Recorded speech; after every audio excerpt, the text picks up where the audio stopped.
सिंध हुकूमत का वाज़ेह पैगाम, पंजाब के हालात दोहराए नहीं जाएंगे। सुहेल आफरीदी को मुकम्मल प्रोटोकॉल। कराची समेत सिंध में स्ट्रीट मूवमेंट तेज। कराची वफ्द की सुहेल आफरीदी से मुलाकात। सियासत के मैदान से एक दिलचस्प और सनसनीखेज खबर आ रही है।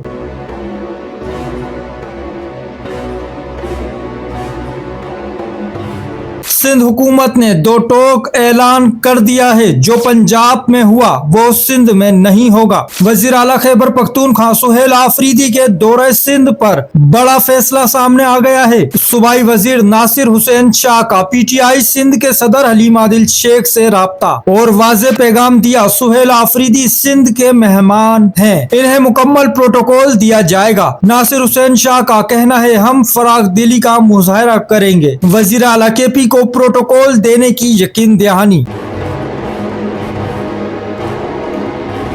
जराए बताते हैं ये पैगाम हलीम आदिल शेख ने वजीर आला केपी को पहुंचा दिया, जिस पर सुहेल आफरीदी ने शुक्रिया अदा किया और कहा, हमें प्रोटोकॉल नहीं सियासी सरगर्मियों की इजाजत चाहिए।